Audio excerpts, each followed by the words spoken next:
बोलिए सदगुरुदेव की जय। साहेब। कहे कबीर किस किस को समझाऊं, कहे कबीर किस किस को समझाऊं,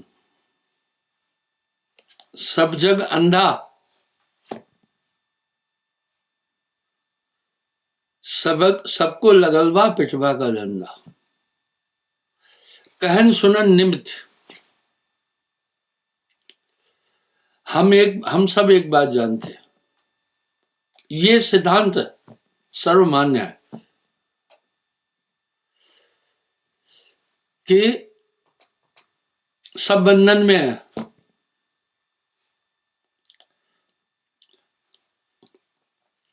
बहुबंधन ते बांधिया एक बेचारा जीव, बहुबंधन ते बांधिया जीव बेचारा क्या करे जो न छुड़ावे पीव। ये सर्वमान्य सिद्धांत है कि हम सब बंधे हैं। बंधे कैसे हैं?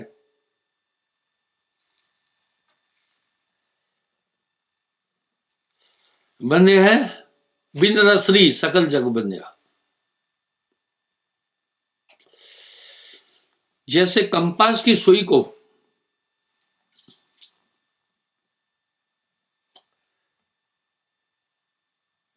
चुंबकीय पर्वत अपनी तरफ खींचता है, पर खिंचाव नहीं दिख रहा है। वह कंपास ने दुनिया का बहुत बड़ा काम किया।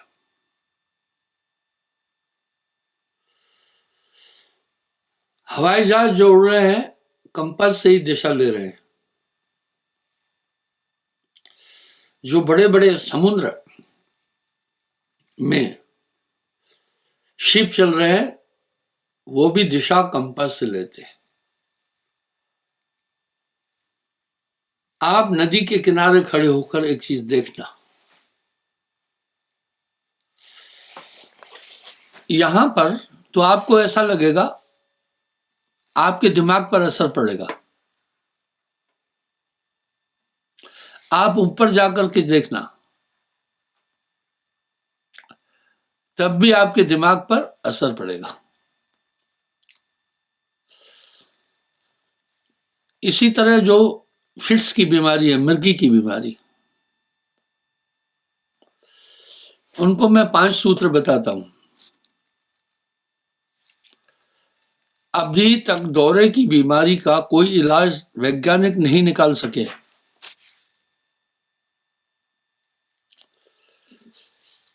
कभी कभी सेना में भी दौरे की बीमारी वाले भर्ती हो जाते हैं, मेडिकल में आता नहीं है।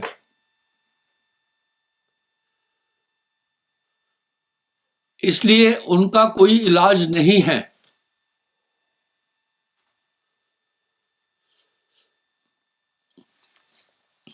उनके लिए एक परहेज है। मैं लोगों को कहता हूं वो परहेज करें, ये बीमारी कंट्रोल में आ जाएगी। वो परहेज बताऊंगा। ये इसी तरह साहब कह रहे हैं, सत्य नाम निज औषधि,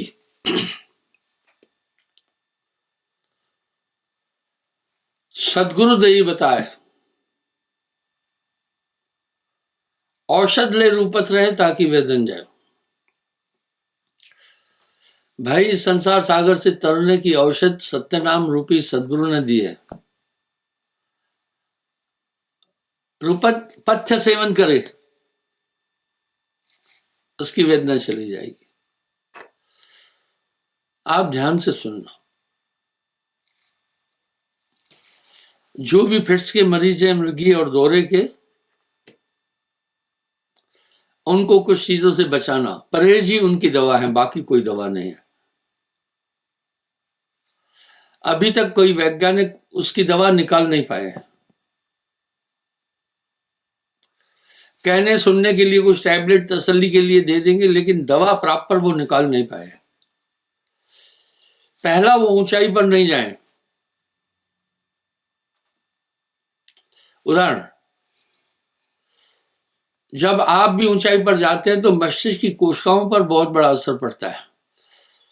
जो भी फिट्स का मरीज है, हाई शिवरिंग के कारण उसकी मस्तिष्क की कोशिकाएं अस्थिर हो जाती है, उन पर जल्दी असर पड़ता है। दूसरा, वो आग के पास नहीं बैठे, आग को ज्यादा नहीं देखें।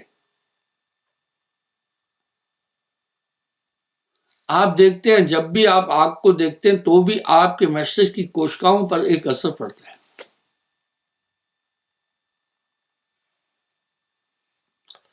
पहला तो ऊंचाई पर वो जाकर न देखें।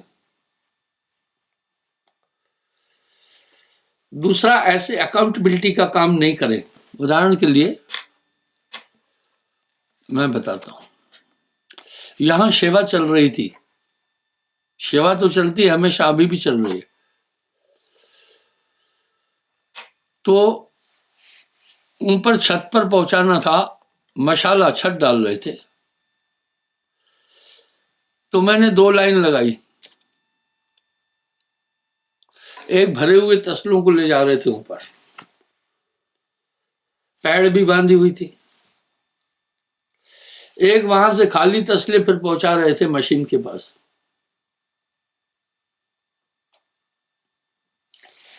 इतने में एक लड़का था जो खाली, थोड़ा कमजोर था, खाली तसलों को जो फॉरवर्ड कर रहा था, भाई यहां से उसने उसको, बीच में वो नाचने लगा।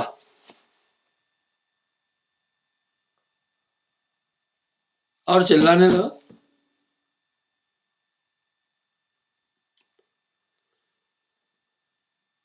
और तेज तेज नाचने लगा, आउट ऑफ कंट्रोल हो गया था। मैं वहीं था, जान गया, उसको आराम से बिठाया, लिटा दिया।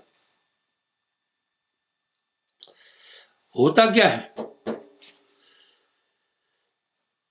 जिसको भी दौरे की बीमारी है कभी अक्लमंद नहीं हो सकता है बिना साहिब की कृपा के। क्योंकि जब मृगी का दौरा आता है, ब्रेन की कोशिकाएं हाई शिवरिंग करती हैं।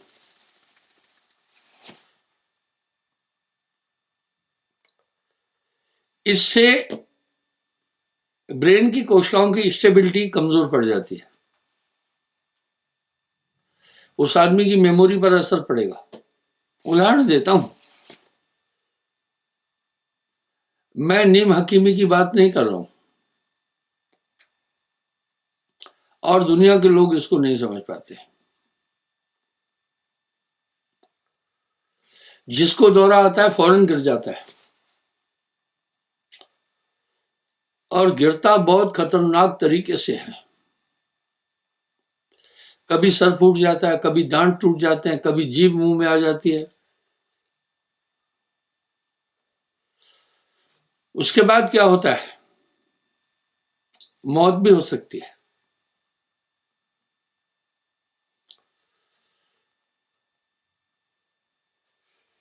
उसके बाद वो करीब करीब 5-10 मिनट इस तरह हाई शिवरिंग में रहता है, पूरी बॉडी।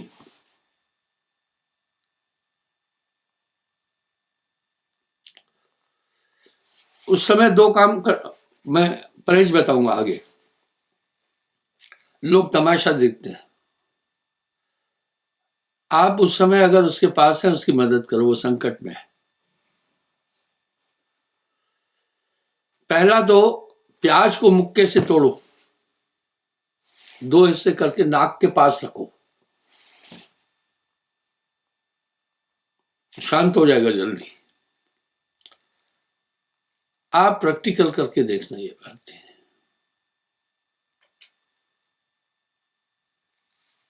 दूसरा, उसके कंधों को दबाओ, इन जगहों को, क्यारी को दबाओ। वो ज्यादा देर शिवरिंग नहीं करेगा, फिर रुक जाएगा। अगर ज्यादा देर शिवरिंग करता है फिर क्या होता है वो सुने। इसमें मौत भी हो सकती है। उसके बाद जब रुकता है, आंख खोलता है, सबको देखता है, उसे मदद चाहिए, वो भूल गया अभी कहाँ हूं, वो अपनी सहायता के लिए किसी को देखता है, भीड़ में देखता है, उसको अभी कोई अपना परिचित नहीं दिखता है, वो बैठ जाता है थोड़ी देर। थोड़ी देर बैठने के बाद वो चल पड़ता है उठ के। हम सोचते हैं कि अब ठीक हो गया, नहीं, उस दौरे के कारण उसके शरीर में आलस आएगा, बहुत सुस्ती आएगी, कुछ काम करने के योग्य नहीं बचेगा। ये भयंकर असर 15 दिन तक उसके अंदर रहेगा। ये असर सिर्फ 15 दिन नहीं रहेगा, पूरा जीवन। मस्तिष्क की कोशिकाएं फिर अपनी वापस उस पॉइंट तक नहीं पहुंच पाती है। जितनी ज्यादा देर वो शिवरिंग करेगा उतनी ज्यादा देर, उतना ज्यादा असर पड़ेगा।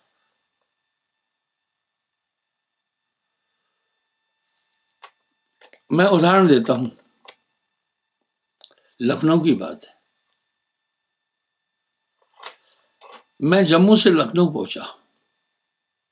जब वापस निकल रहे थे तो गेट के पास एक आदमी धड़ाम से गिर पड़ा और शिवरिंग करने लगा। अब लोगों ने क्या किया, भीड़ करके उसको तड़पते देख रहे थे। मैंने पहले आकर ऊंची आवाज में सबको डांटा, पीछे हट जाओ, इसको हवा लगने दो। मैंने वहीं एक दुकान थी स्टेशन पर, प्याज लिया, मुक्के से तोड़कर 2 भाग करके दिया।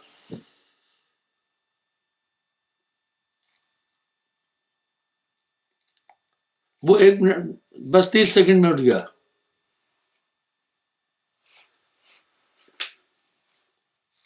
अर्थात मेरे कहने का मतलब है, यहां मैं क्यों उदाहरण दे रहा हूं, दौरे की बीमारी का सबसे बड़ा इलाज परहेज है।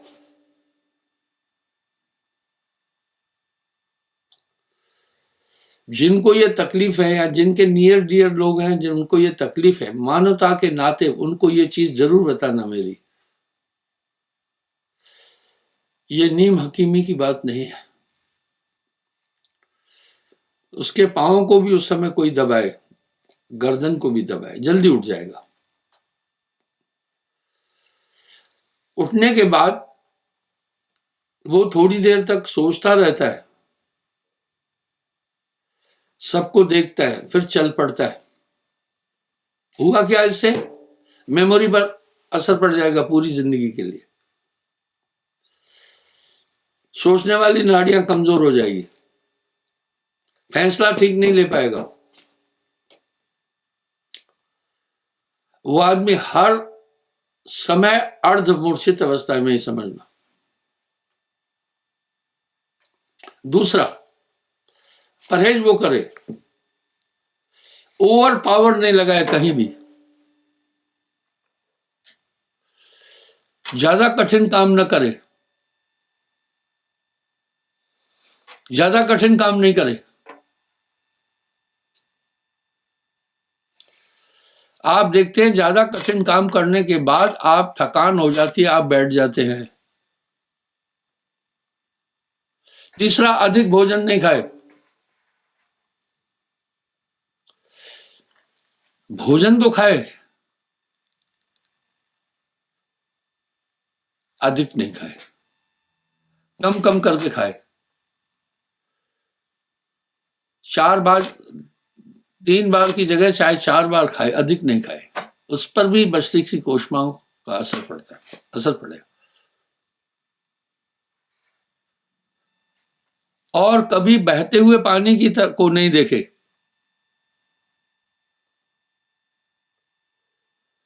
आप देखते हैं जब पानी की धार को आप देखते हैं तो एक मस्तिष्क पर असर पड़ जाता है।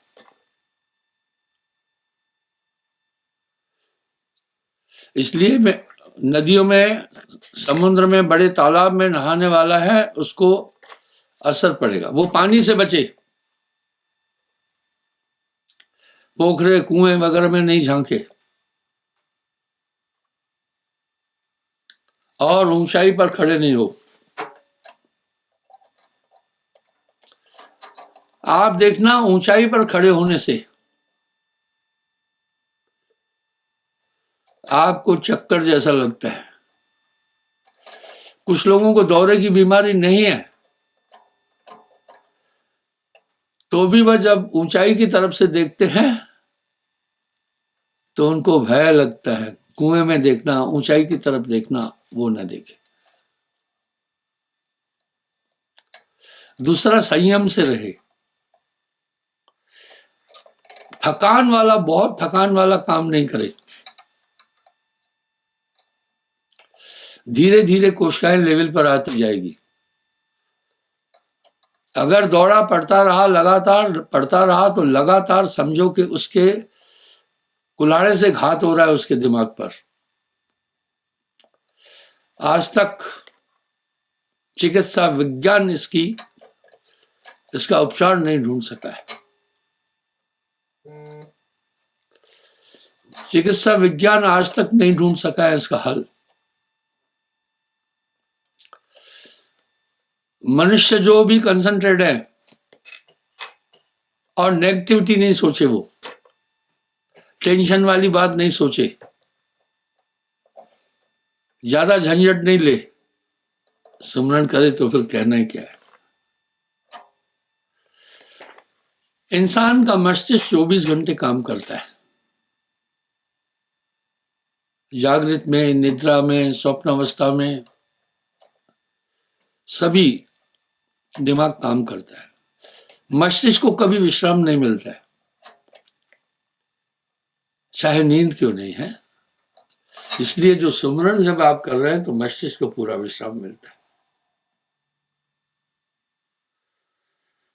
पूरा दिमाग को आराम मिलता है। बाकी चिंतन से कोई और, आप कैसे हैं चिंतन, अगर आप गलत वाणी गलत बोलेंगे आप गलत आदमी हो जाएंगे। आप गलत सोचेंगे आप गलत आदमी हो जाएंगे।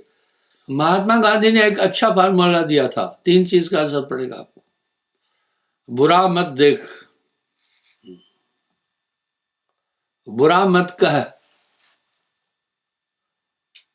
बुरा मत सुन। आप एक चिंतन है, इसलिए आपके मस्तिष्क को विश्राम केवल सुमरन के टाइम मिलता है। बाकी टाइम उपम्पोह में लगे रहते हैं। इवन नींद में भी आदमी समस्या में रहता है। जो सुख पाया नाम भजन में, सो नहीं रहा अमीरी में, मन लागू मेरो यार फकीरी में। सुमरन एक वो चीज है, इसके अंदर सभी चीजें आ जाती है। जब तक संयम साधना,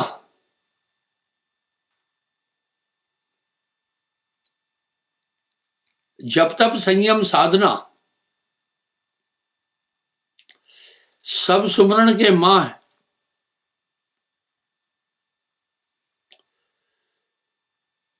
कबीर जाने संत जन, सुमरण सब कुछ में। इसी तरह साहब क्या बोल रहे हैं, मन मैंगल मस्त दीवाना, जीवे उलट नचावे उभट नचावे। अनहद लूट होत घट भीतर, घट का मरम न जाना। हमेशा होशियार रहो। जैसी सोच होगी वैसी आपकी बुद्धि बन जाएगी। अपने दिमाग में नेगेटिविटी नहीं आने देना, अपने अंदर हिंसा के विचार नहीं आने देना, क्रूर वाणी नहीं बोलना, ये कोई बुद्धिमत्ता नहीं है। आप देखना, जब आदमी क्रोध में आता है मूर्ख लगता है, मूर्ख।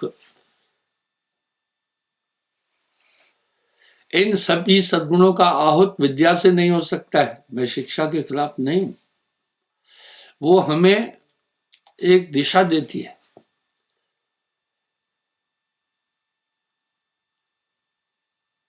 पर अगर कोई सोचे कि पढ़ लिख करके मैं परम तत्व की प्राप्ति करूं, नहीं हो सकता है। क्यों? वहां तो जाने के लिए सब कुछ भुलाना पड़ता है, क्योंकि जो जो कुछ आपको याद है, जो आपके चित्त में, जो आप क्रियाएं कर रहे हैं, वो सब मन है। इसी तरह मन ने पूरे संसार को भ्रमित करके रखा है। क्या बात है साहब की वाणी की। चिंता तो सतनाम की और न चितवे दास। जो कुछ चितवे नाम बिन वही काल की फांस। इसलिए आपकी वाणी भी साफ हो, आपकी दृष्टि भी साफ हो। आपने कुछ गाड़ियों को पर देखा होगा, लिखा होता है बुरी नजर वाले तेरा मुंह काला।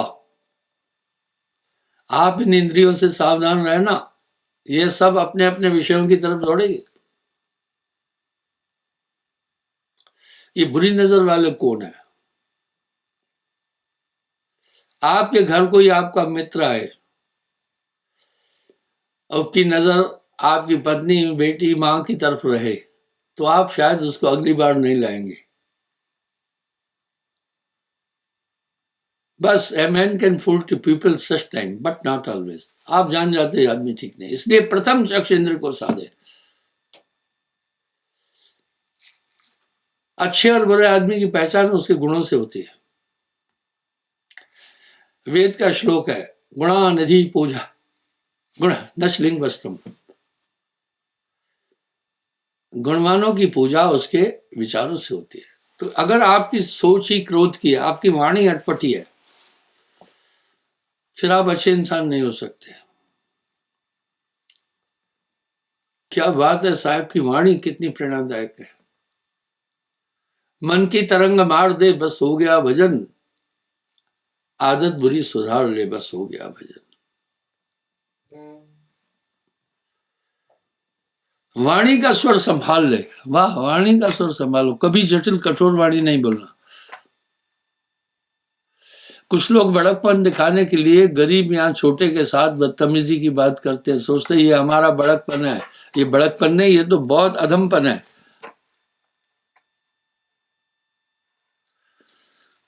वाणी मीठी बोलिए, दिल का आपा खोए, औरों को शीतल करे, आप भी शीतल, आप चिंतन है। नाम के अलावा जो कुछ भी है वही काल की फांस है, और ये नीत अनीत में भुला देगा। चिंता तो सतनाम की और न चितवे दास। जो कुछ चितवे नाम बिन वही काल की फांस। अच्छे और बुरे कर्म तीनों किससे होते हैं? शुभ अशुभ कर्म। मनसा वाचा कर्मणा। आप तीनों चीज पर नियंत्रण करना। मनसा, किसी से नफरत की निगाहों को नहीं देखना, किसी को विषय विकार की नजरों से नहीं देखना, घृणा की निगाहों से नहीं देखना। ये आंखें तो बहुत कुछ बता देती है। नजर अदा, नजर कजा, नजर इनायत। ये उठे तो कयामत कर दे, ये झुके तो इनायत ला दे। इसलिए जसो करवा तस निकले टोटी, किसी को नफरत से भी नहीं देखना, आपका अपना नुकसान हो रहा है। क्या बात है साहब की। जो कोई तो को कांटे बोए बाको वो फूल, तुम्हें फूल के फूल हैं बाको है तरसूल। वाणी पर साहब ने क्या कहा, हमेशा शिष्ट वाणी का इस्तेमाल करना। वाणी मीठी बोलिए, दिल का आपा हो, यानी आपा होने का मतलब है घमंड रहित वाणी हो आपकी। आपकी वाणी अहंकार युक्त नहीं होना चाहिए। वाणी मीठी बोलिए, दिल का आपा खोए, औरों को शीतल कर आप भी शीतल हो। एक है साधे सब सदे सब साधे एक जाए। अगर आपने एक मन को पकड़ लिया, ये पूरी इंद्रियां आपके अधीन आ जाएगी।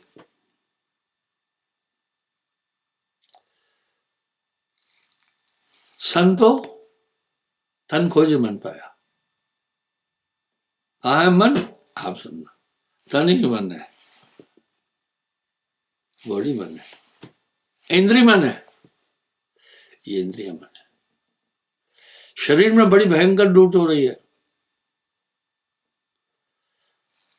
अभी यहां कह रहे हैं मन मैगल मस्त दीवाना जीवे भट चलावे, अकरम कर्म करे मन आपे पीछे जियो दुख पाए। क्या बात है।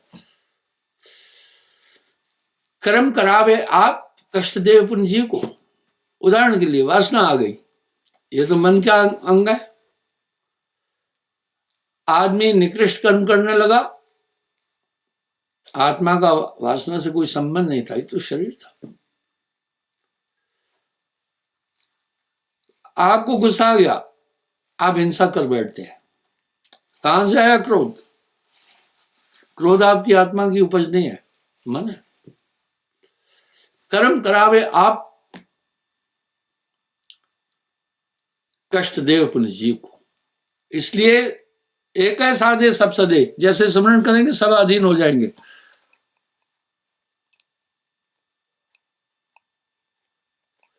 ये जग उल्टी रीति ही जानो, नाम न चीने ऊंच कहा है, ऊंच वही जो नाम है जाना, बिना नाम सब नीच बखाना।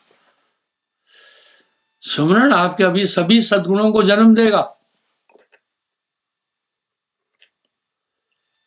जब तब संयम साधना सब सुमरण के मां है, कबीर जाने संत जन सुमरण संकशना।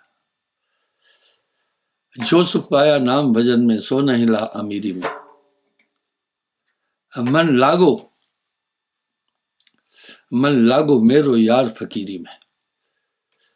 आप भोजन खाते हैं, बाकी प्रक्रिया उधर खुद करता है। इस तरह सुमरण करना, ये सद्गुण स्वयं आ जाएंगे। वाणियों में देखें ना, भक्ति सभी सद्गुणों की मां है। अगर नाम के अलावा कुछ भी हो रहा है, वही मन समझना।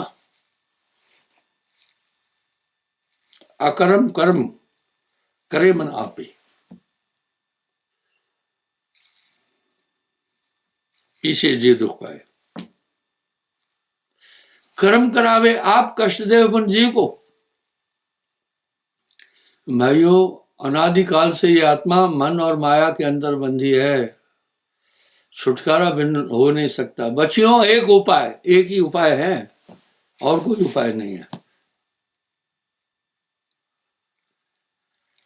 जैसे अंधकार की निवृत्ति का मात्र एक ही उपाय है प्रकाश, इस तरह मन और माया से बचने का एक ही उपाय है नाम। वो सार नाम सतगुरु से पाए, अमर होए सतलोक सिधाए। आपके पास अमूलक वस्तु है, सुमरण है, इसे भूलना नहीं।